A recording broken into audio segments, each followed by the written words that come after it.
Region should increase funding towards education to improve the Arab world's contribution toward global research and curb mass immigration of intellectual talent. That's according to education experts speaking at the MENA Higher Education Leadership Forum.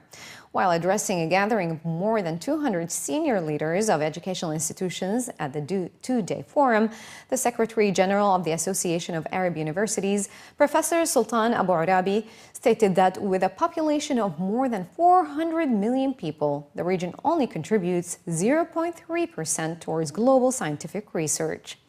Held under the theme towards transformative higher education in the MENA region, experts called for a reform in the learning experience of students in the region. Retaining talent and culture of quality assurance was in top focus during the discussions, where Professor Sultan stated that around 54% of students study outside of the region with little intention of returning. With only a few Arab universities among the top 500 in the world, Professor Sultan stated that both public and private sector have to increase funding to improve education standards before more scientists choose to migrate to other parts of the world where education has no borders. I think investment and finance research in the Arab country is not as good compared to the industrialized or the Western countries. We are investing less than 0.5% of our GDP for research, whereas in the developed countries or the industrialized countries, this can reach even 5% of their GDP. This is one figure. The second figure really, which is good to our research, is the number of researchers in the Arab countries. This number is almost like 500 researchers per 1 million inhabitants.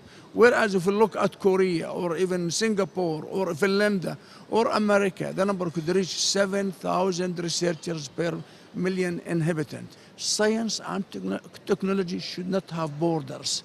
Nowadays, our universities in the region, they are not as good as the American universities or not as good the European universities or not even compared to Singapore or Korea. Those two countries 30 years ago, they were just like Egypt or Syria or Jordan. Nowadays, they are improving. The level of education in those countries is so high.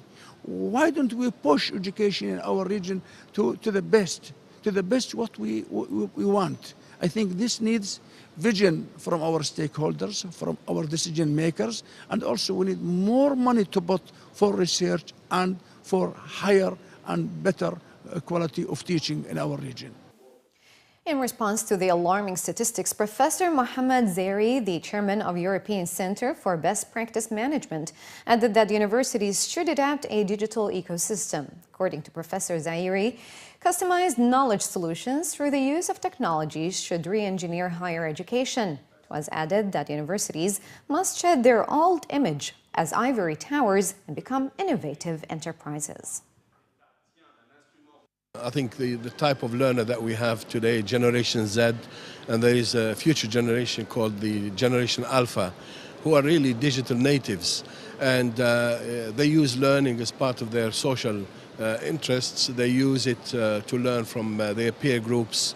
They use the tool to learn collaboratively, through groups, and there are virtual communities of learners, for example. And they conquer the world with the smart devices. So it will be a fallacy to suggest that we can preserve the brick and mortar traditional model of delivery, because it's far away from what a knowledge-based economy requires. And also, the asset base of a modern university is no longer the physical asset.